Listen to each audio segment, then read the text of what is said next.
All right, in 3, 2, 1. Pop Talk, episode 14. We're gonna jump right into it. We got a lot of things, a lot of new topics to get into. You know how it is. Professor Nim, the pundit with the PhD in pugilism. I'm joined by my man with the best name in boxing media, the Casual Rand. Let's get it. And my man, Trap God, Trap City. Don't forget the S bosses only. There we go, Boston Jared. What's good? Peace, peace. So we are going to go because we're going to jump right into this. So we had our first kind of betting segment last week. We talked a little bit about the odds, and the pundits gave our picks. And then we're going to kind of probably reframe that and do a segment called the Pundits Picks. And we'll talk a little bit about the betting, particularly if that's something that you want to see. And if you do, leave that within the comments. With that said, make sure that you like and subscribe for now. But so we are a little full because we're eating crow. I think all of the pundits we picked, we took the money. We actually took the underdog because he was actually the underdog for the fight. We took the underdog, Amir Khan. Was he? He was the underdog? Yeah, he was the underdog. Yeah. And so it was one of those things. And I'll say that for me, Brook showed a lot more than I thought that he had within the tank at the point. And I think that with maybe Amir Khan, that his, because he clearly had the better career when you look at it. And then maybe that was something that was sitting in the back of our mind as we kind of made our picks. Because if we kind of really are honest with ourselves and look at being in top form and who was in the top form at the latest, there can be an argument that Brook was the one who's kind of showed the better form lately, even though they, neither one of them has really shown anything to kind of write home about. But with Brook, he looked excellent. I mean, he's at 149 seemed to fit him well. There was one commentator that said he thought his legs were a little bit dried out. I didn't see it at all. And then Johnny, I think Johnny Nelson, he commented about Amir Khan. He said that he actually his body looked old. And I thought that was a kind of a perfect way, because I thought in that fight that it looked like an old Amir Khan, and it looked like the old Brook. And what you got was a very dominant and one-sided decision. So the casual one, what are your thoughts on this beat down for not only Khan but for the pundits? I thought Khan was going to dance around him, and I thought he was going to have the stamina, just dance and just outbox. I thought Brook was going to be, weight drained and slower.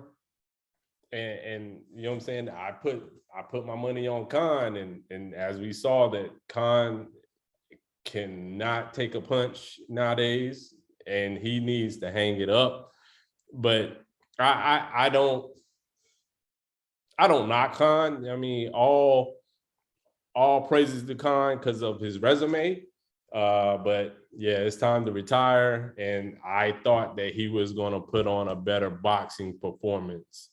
I think Bo Mack and Terrence Crawford just got a free trip to London out of that fight, because I don't think they gave anything new or anything special to Khan going in. All right.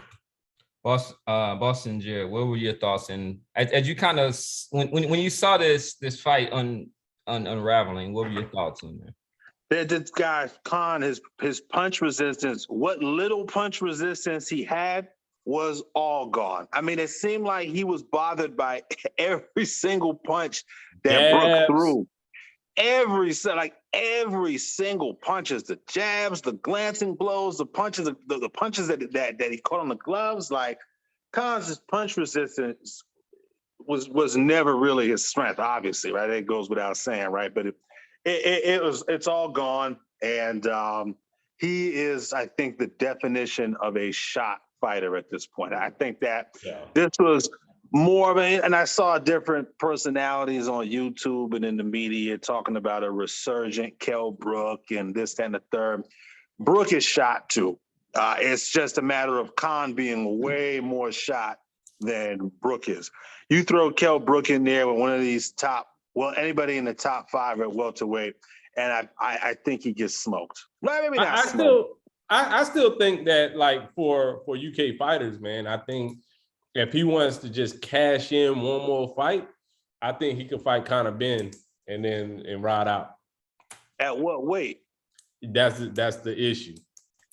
I don't think he'd go at 147.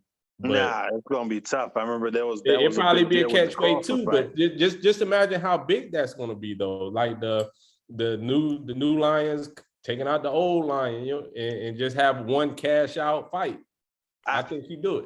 FYI, when Dominique Ingle was presented with, I mean, the choices were Conor Benn or Chris Eubank, which is kind of the second generation, right? So if you think about the second generation is out here chasing him. So he preferred the Conor Benn fight. Yeah, Eubanks is just too big for him.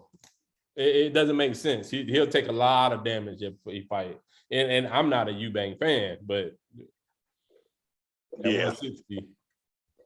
Yeah, nah, definitely not Eubank. If you're Conor Benn, though, I don't know that fight does more for you than a Broner fight. I mean, if I'm Conor Benn and his team, and I have the option of fighting Adrian Broner or Kell Brook, I'm going after.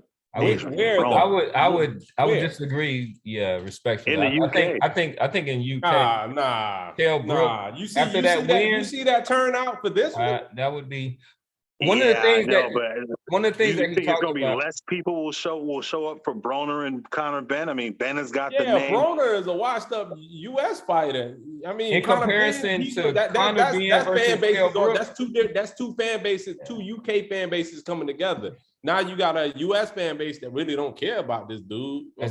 Nobody's traveling for Adrian Broner.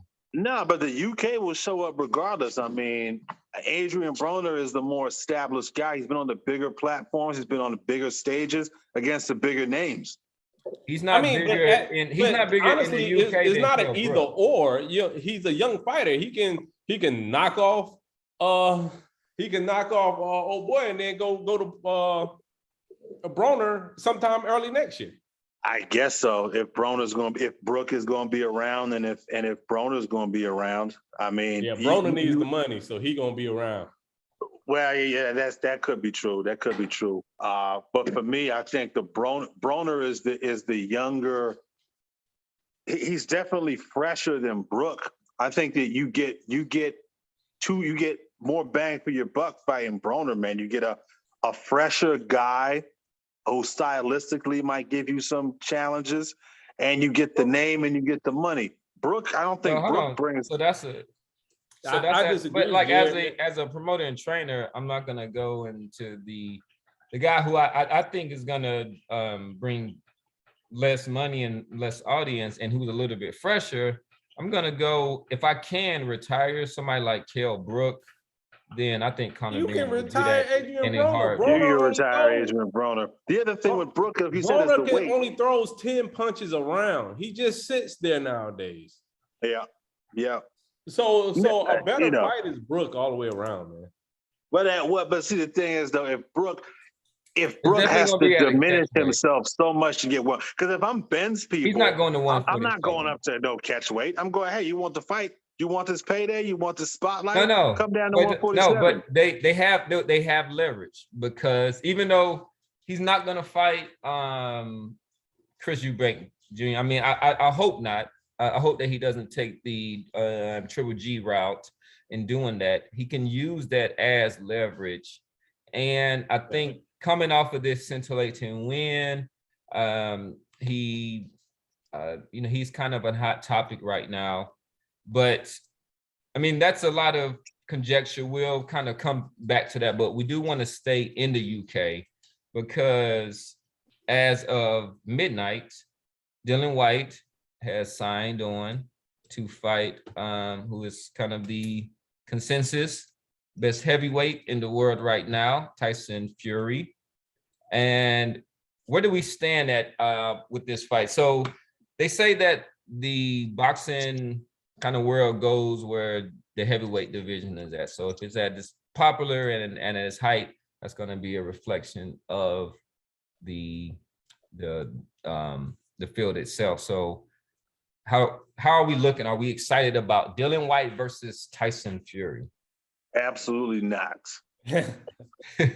Absolutely not. And I'm You're not excited about boxing. That's what that analogy was. Yeah, shit. Well, I guess not then, because no, I have no desire to watch Tyson Fury fight Dillian White.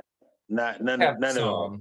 I don't have any reason to believe that Dillian White poses any threat at all to a prime Tyson Fury. Because despite how Tyson Fury looks, he's actually one of the younger guys at heavyweight. Isn't he like 30, 31 years old or something like that?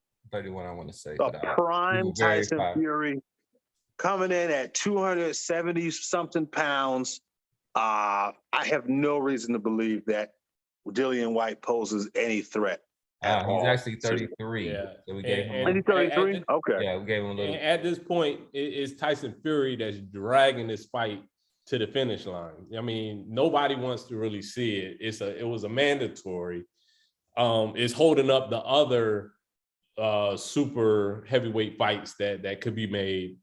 And Dylan White is sitting in the corner poo-pooing because he's getting 20% of this purse, which is still what, $7 or $9 million. That his largest payday, but he's refusing to promote. So you don't hear any. Yeah. How much did he make against AJ? He didn't make that much like early in the game. I'd be curious to see. Maybe not that much. You could be right. Anyway, I'm sorry. I don't think 7 or 9 million. It's between you could be right, but finish the point. So he's poo-pooing because of the 20%, not because of the actual money.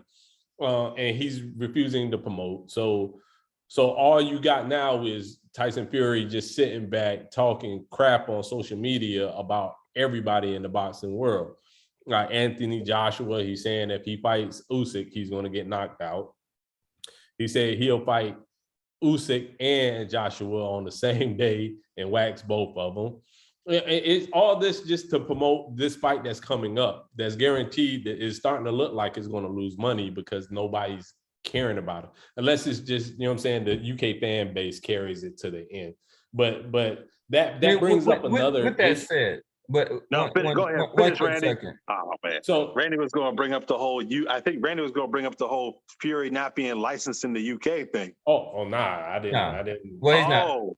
But let me bring up this point though, because so with this said, we can poo-hoo this and all that, but I mean, is this one of those times where maybe not for the business of boxing, but for the spirit of boxing, the spirit of competition, are we kind of getting it right? Because Dylan White's been kind of a number one contender for maybe 3 years. I mean, he lost an opportunity because of his, the knockout loss to Povetkin, but at the same time, he has been, I think, beyond patient and waiting for his opportunity to become a world champion. So, I mean, what are your thoughts on that? Yeah, you're probably right. It's especially in the wake of what we're seeing here with the Haney and Camboso's kind of debacle. So yeah, I guess golf clap for the fucking WBC.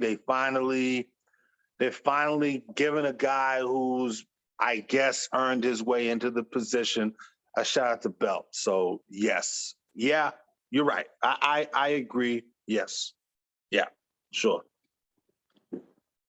So, but even with that, now you got the shot, but that doesn't guarantee you 50% of the purse or a Canelo Alvarez payday.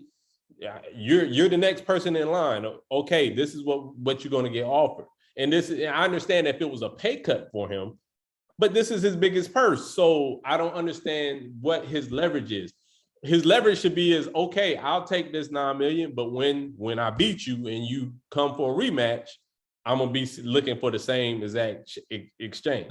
So Here's my thing. I just want to report the numbers, and then I'll throw it right back to you, Boston. Go ahead. So it says Tyson is the champion, will get $29,538,000, and then as a WBC #1 contender, Dillian White will get $7,384,500.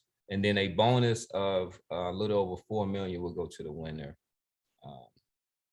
So he could potentially make $11 million for this fight. So I don't understand what his complaint is. Because, and here's my thing, and I'm not saying that he's right to be complaining, but my position when it comes to this, you hear this a lot in our boxing discourse now. It's his highest payday, it's his highest payday.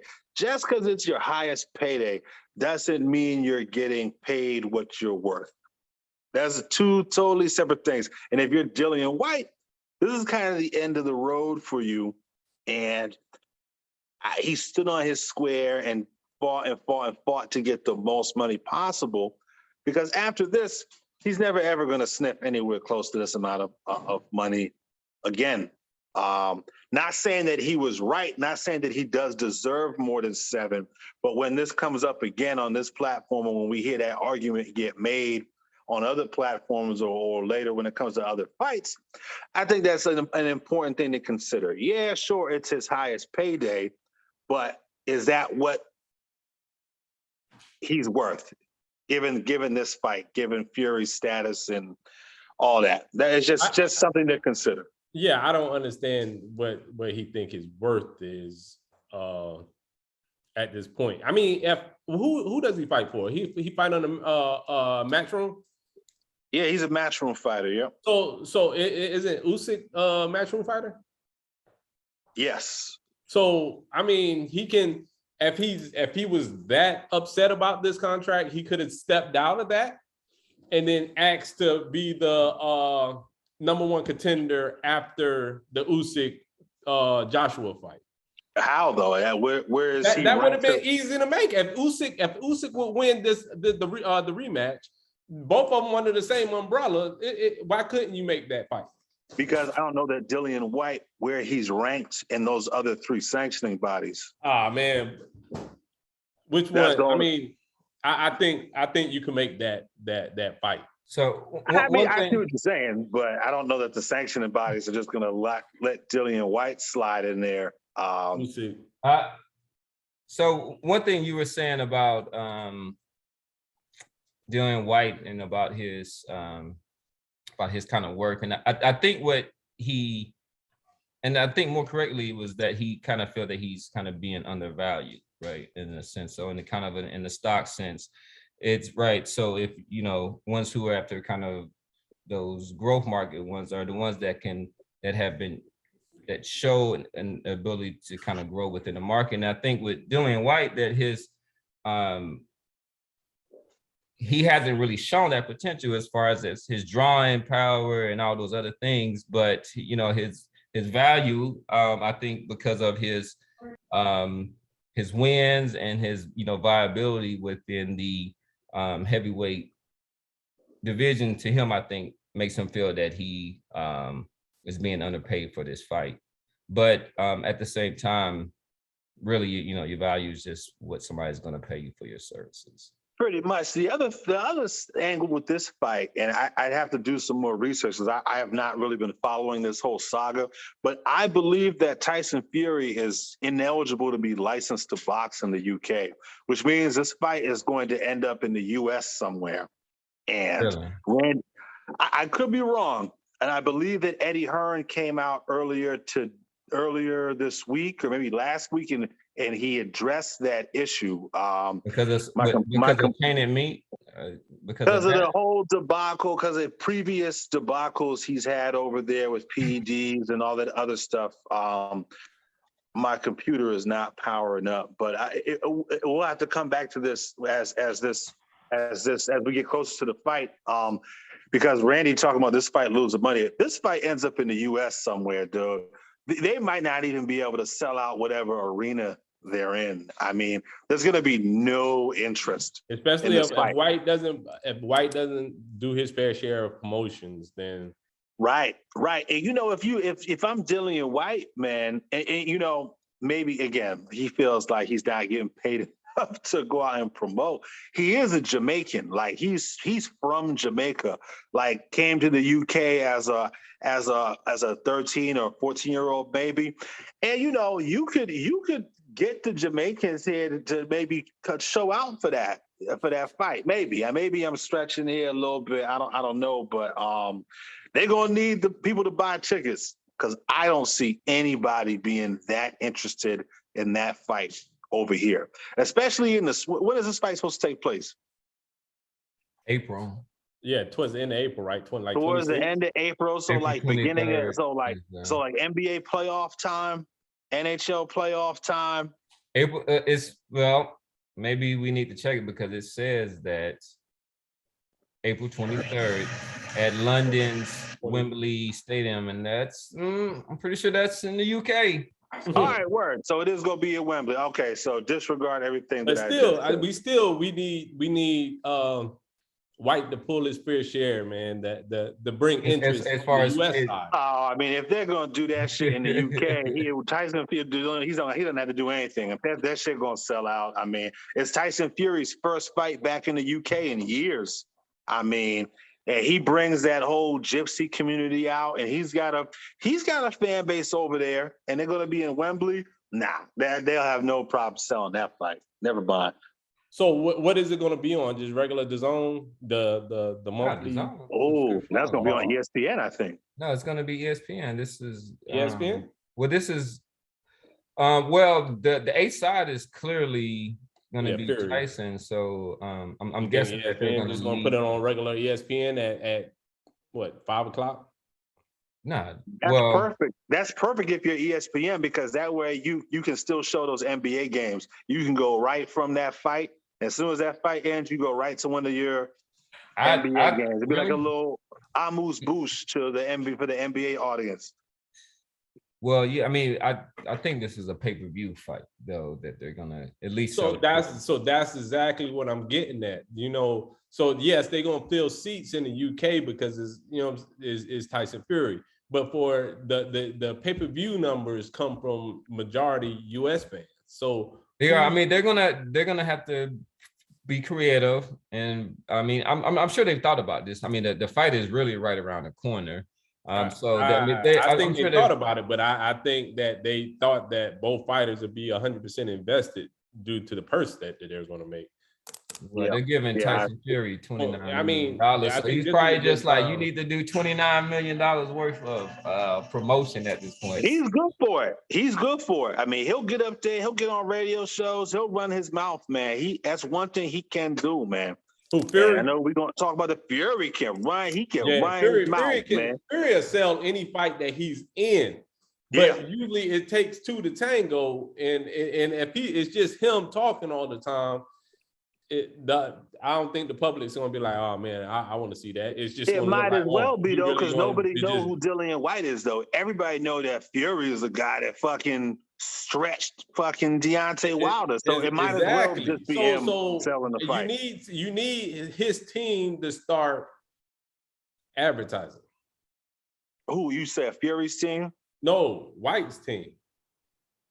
So who he is, you know what I'm saying? Because right now it just seems like Fury is taking a tune-up. If like my name says, casual fan, casual Rand, it looks like Fury is taking a tune-up, waiting for Usyk and Joshua. That's what this I'm as if I had Dillian White, I mean, I wouldn't do that. At this point I would encourage him to train like he's never trained before. But I mean, because he is getting 20% or so of this. I would do my obligations, but his opportunity comes from winning and whatnot. You can do all this other stuff, but that's all a moot point if you're not ready to go. Maybe he can catch Tyson a little bit lethargic or kind of sleeping, because for him, if he wins, it changes his life, right? He becomes heavyweight. But you gotta, it's more than just thinking about winning at this point. No, it starts there. Nothing happens. It doesn't matter if you get everybody to come see you knocked out. No, that's not true. If you put on a great show and lose, you can still get booked for another great fight with somebody. You can get put up with the loser of Joshua Usyk or Wilder fight. Wilder. But as a promoter, if you're looking at it on the promoter side, if Dillian White doesn't help promote this fight, and we paid him $7 million or $11 million, he didn't help promote this fight. Why? What makes me offer him good money for the next fight? I would say, listen, this is not the loss, Cameron. Think of it as like this is not a business that's been treating him well. So you just say like, "Hey, do this for us." We know that we've been like messing you over all this time. Just do this for us. Like I would be like, get down into the. Who's been messing him over? Who's been messing him over? I don't know. WBC, maybe his promotion. WBC, I don't know. All right, that's 1 out of 4. I'm just saying, Cameron, it's better to go along. You know what I'm saying? And help promote yourself. You are independent. At the end of the day, you're an independent contractor, right? Yeah. It doesn't matter unless you get that W. Unless you throw that. Yes, W but I'm saying, but you can still set yourself up even if you lose. Amir Khan lost a lot of times, but people still was like, "Yo, let me fight, dude." You know what I'm saying? Nah, they didn't care. No, I mean they just people like didn't care about Amir Khan until he started winning, and he was at one point I thought. But he still had a name, Cameron. But if you so that brings us into a different part of this conversation. Like when we talked before the camera was rolling, do boxers need to promote themselves, upgrade their social media platforms and what they do on social media in order to get bigger fights? Yes. In lieu of their promoters doing promotion or their advisors or whoever these motherfuckers masquerade as or whatever their titles are. Yes, that's a very, very easy question to answer because then what's the promoter's job? Why are they getting the lion's share? I think it's antiquated. The lion's share. I gotta promote myself. I gotta do that. Back in the day was like putting them flyers on poles and shit like that. I mean, you might as well just promote. What promoters bring to the table is their access to the network. Right. Because without that promotional company, without Matchroom, without PBC, you're Terrence Crawford, you're Boots Ennis, your Regis Prograis, name the fighter, and that's not a good place to be unless you're a guy like fucking Canelo Alvarez and you've got that legion of that legion of fans that can't wait to see you fight whoever, right? That's not a good place. So I'm with you, Cam. Right, it's the promoter's job to promote. That sounds good, and it's supposed to work that way. But we can all see it doesn't.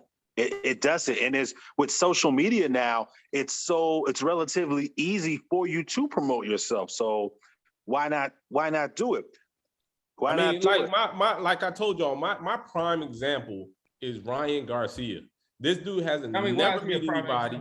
He backs out of fights. He seems like he doesn't want to fight. He was pretty much ran out his own training team, but he still was in contention to fight Kambosos. Why? Because he has a large social media following. I mean, and then he has a lot of hypotheticals. Like even with the Tank fight, he says a Tank fight is 50-50. He was like, Tank, you're not bigger than me. So what? He can say what he wants. He says 50-50, I'd say it's not. But his social media presence and what promoters is looking at was like, look, man, he's just the biggest draw as anybody I put him up against. So he's going to demand a certain amount of money. How? Show me. Promoters are willing to pay because they know they're going to get that return. Show me how. Show me where it's worked for him. I don't see him. He's not a player. He's in contention to fight Kambosos right now. Really? Is he? Who then tell me who Kambosos is fighting right now then? I mean, Well, it looks like Loma. It looked like anybody right now. It's been looking like Loma for 2-3 weeks, but ain't no contracts been sent. I mean, Yeah, Ryan but Garcia can nobody's- go I mean- like Ryan got like just because Ryan Garcia goes online and be like, yeah, I might be getting this fight next, and you run and take it and making it news, it doesn't mean it doesn't make it actually news. Lou It doesn't make it DiBella. so. It is Lou DiBella that's pulling this card. Is Lou mean, DiBella pulling this card? I think it's Cap. You know, I don't. All right. I don't think You- he's you a. say But I that. just. You I just say don't that, see but like he I think that Ryan stars Garcia, are made in the Ryan ring. Garcia got name recognition not because of what he did in that ring. It is, but Yeah, listen, I think I understand the point that Randy's trying to make. no, though. stars are made in the ring. Oscar De La Hoya didn't have any of this stuff. He But- was but- a was way Twitter bigger out star when- than was Twitter out Ryan when Oscar was Garcia. fighting? But you know why? Because he got results in the what ring. He social actually media was fought and he out? fought everybody. Tell me Yeah, what but De La social Hoya, media that's was kind out of an when apples to Oscar oranges De La Hoya was comparison, fighting. though, because De La Hoya had a gold medal that he walked into professional boxing with. So that's kind of he had No, that like everybody was Olympic calling medal him. head start.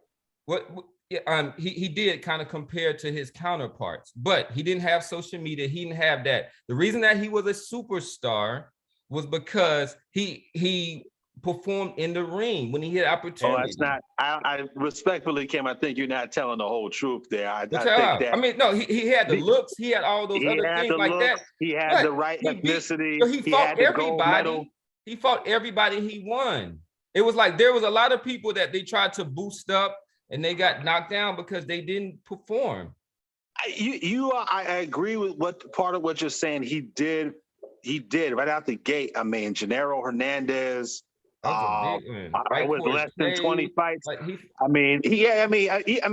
before Ike Cortez. I mean, he fought. He gave Gennaro Hernandez his first O in a fight that he really nobody thought he kind of had any business that was a taking. little bit But early, a little green for right, that fight. I agree with what you're saying, Cam, but I also understand the point that Randy's making, and the reason that a guy like Ryan Garcia remains relevant and can continue to inject his name into these conversations, despite, like you're pointing out, having accomplished next to nothing in the ring, right, is because of his ability to self-promote.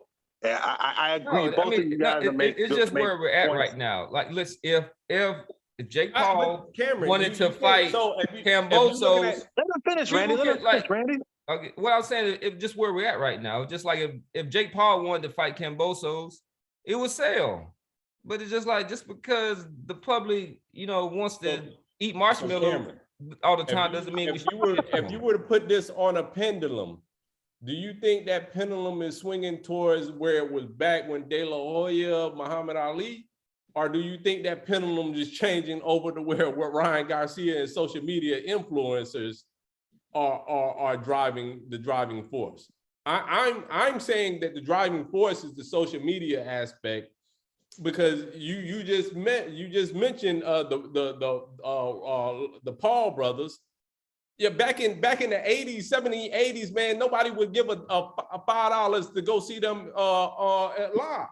Yeah, but I'm saying I'm sorry, go ahead, Randy. Go ahead. Social media presence is driving this, and I think it's changed the whole paradigm. I think promoters aren't, and then I don't even know why I didn't even think of this earlier. Prime example, Terrence Crawford.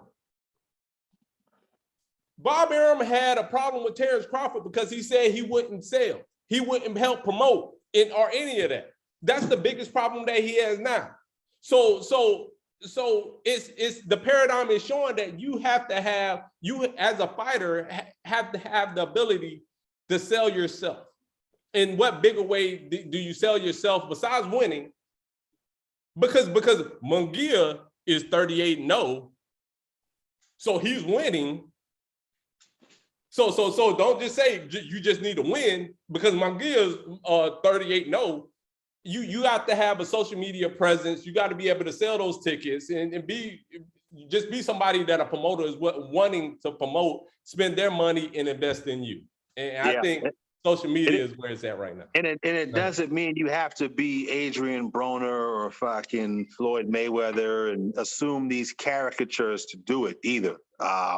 You can be yourself. There's plenty of ways to do it. I just don't think that these guys, with Crawford, Crawford is kind of a victim of his own discipline and his own kind of slavish devotion to the craft, right? He's always in the gym. He's always working on his craft. I mean, the reports that I had read after the whole him leaving Top Rank was, he wouldn't go do promotional events that Aram had set up with him. I was like, I got to spar, or I gotta get the miles, and I was like, well, nigga, you gotta promote this fight too. That's part of the job. You gotta do all that, fam. That's part of being a professional boxer. So, both of you guys make good relevant points, man. I will say that, and I think you kind of sit right there in the middle, which is probably the proper position, because there should be some compromise. And then so what I think maybe what the casual one misses, Adrian Broner probably is the better example, and somebody who gets way too much attention than their record, and maybe even that their skill at this point would be commiserate. But we don't want to. We have man. Adrian Broner was a beast. Yeah, but I mean, but he stayed relevant for a long time after that, when he was basically a 500 fighter, within his last kind of 8 fights. So, but he stays relevant on social media.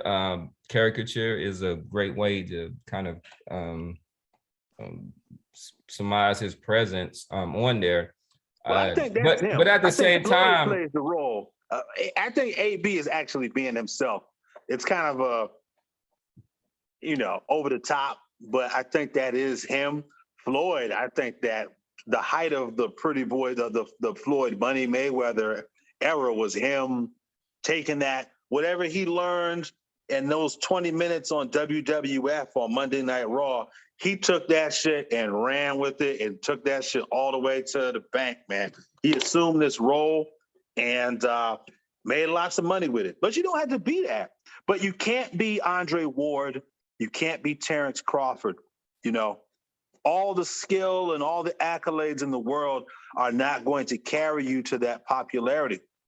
And I'm not an Andre Ward guy, but he was a very, very, very talented guy and took the same approach to boxing outside the ring that it seems like Terrence Crawford is taking. Like, well, I'm paying you to promote, so you promote me. Well, champ, it don't really work that way no more. I mean, it's in your best interest to promote yourself. So anyway.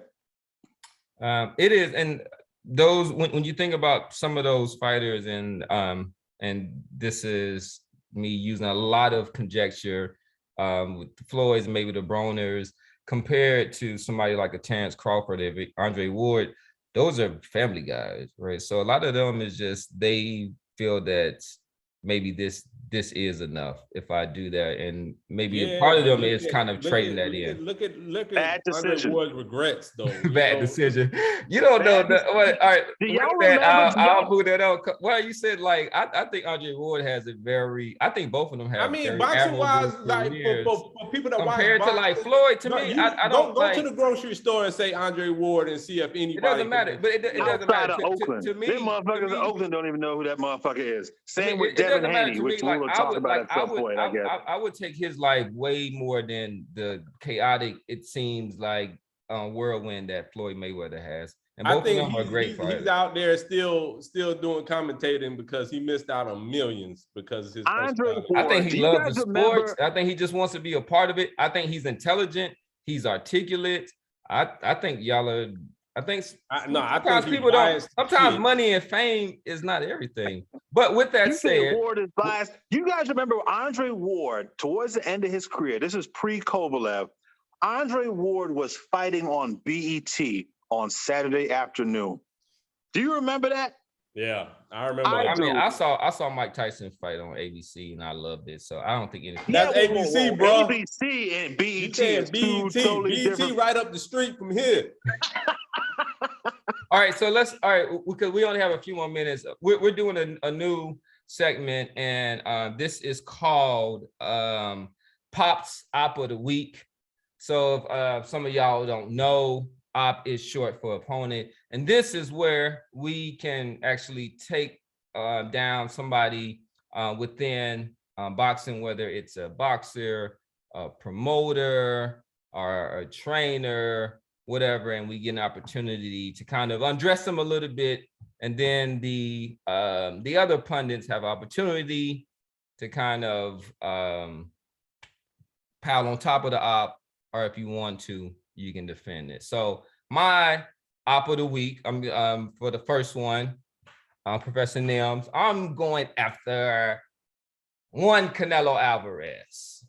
Yeah. So as people know who've seen me on this show and or even some other different boxing channels, I have been what I feel is a very objective supporter of Canelo, because I like empirical evidence.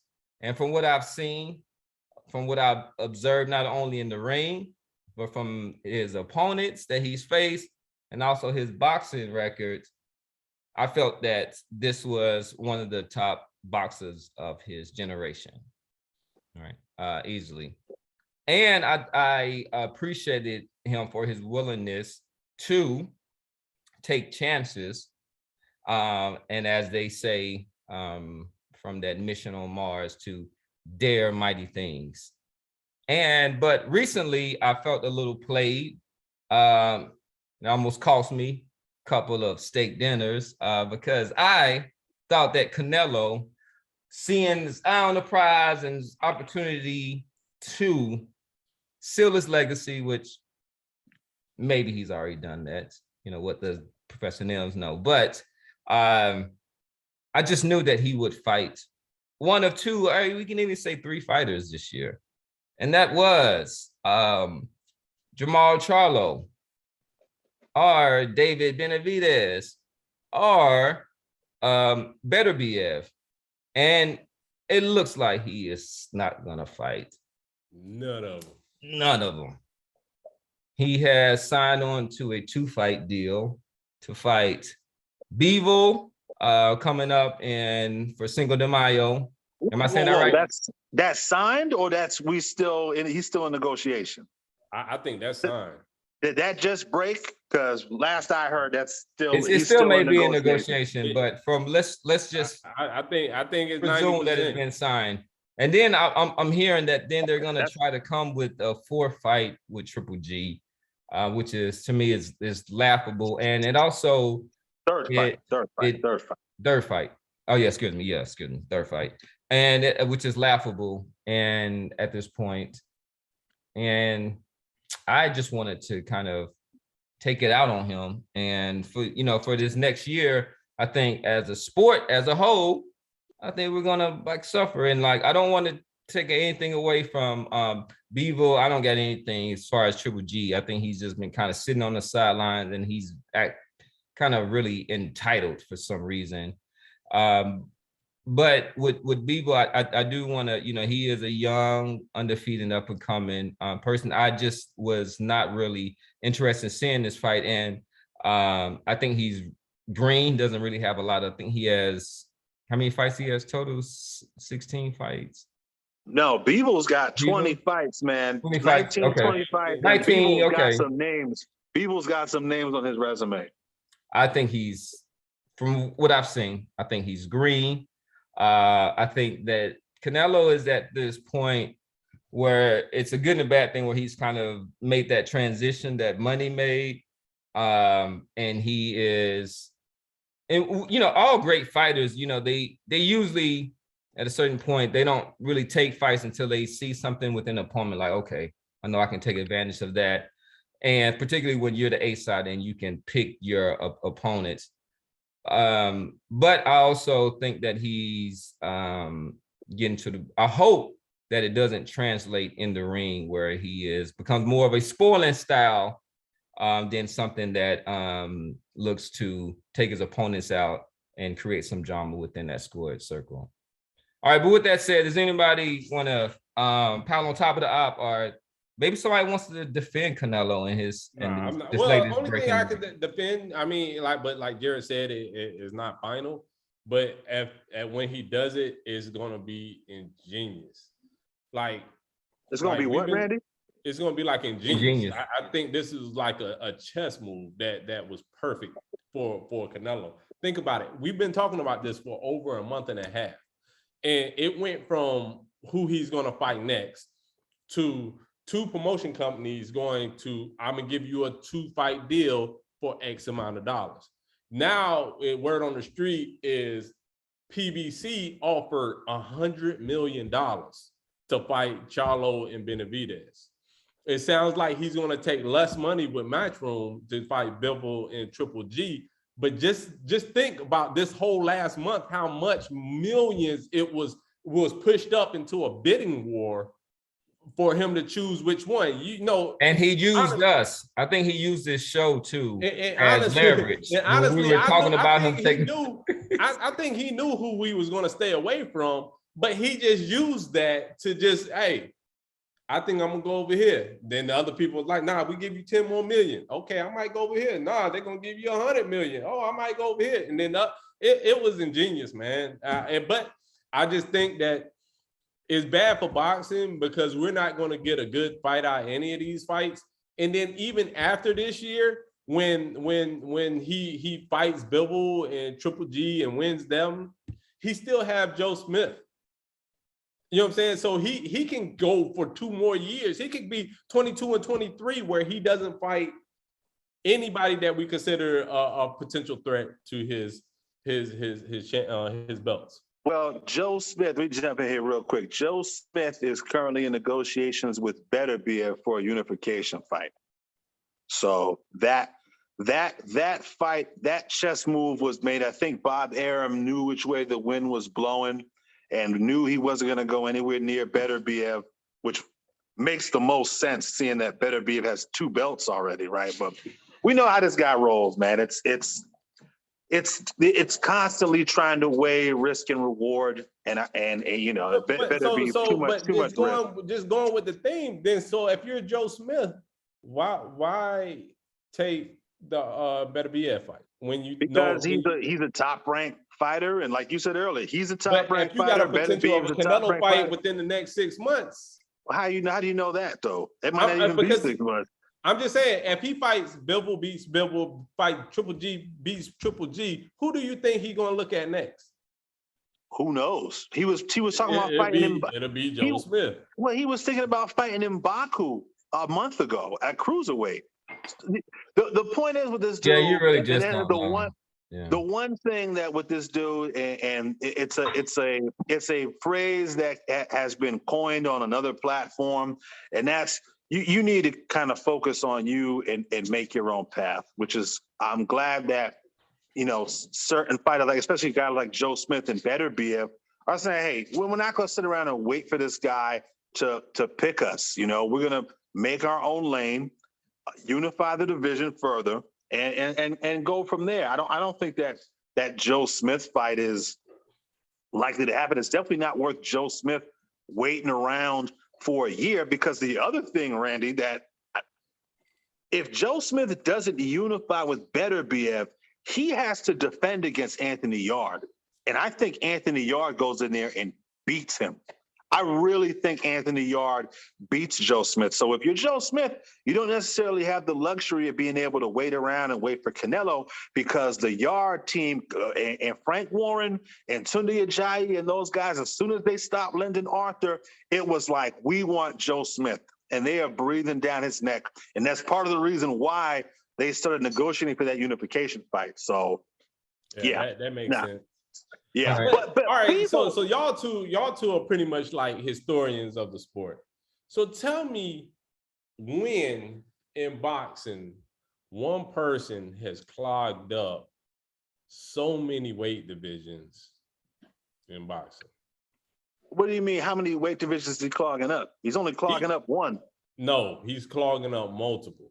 Like, so they need to fight each other. He's not. You gonna make me defend Canelo Alvarez, man? Come on, man. What are you doing? So word on the street is Jamal Charlo and Andrade is trying to vacate their belts so they can go up to 168 and contend to be the mandatory for Alvarez. I can tell you with Andrade, So- I mean, it's out there in the open now that's what he's trying to do. I don't know about Charlo. Charlo also. So with that, you got to go down to 154. So now if Jamel Charlo beats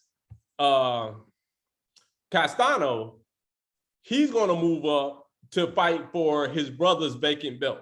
Well, it looks like that Castano fight ain't happening. It looks like Castano is pulling out. But how is he?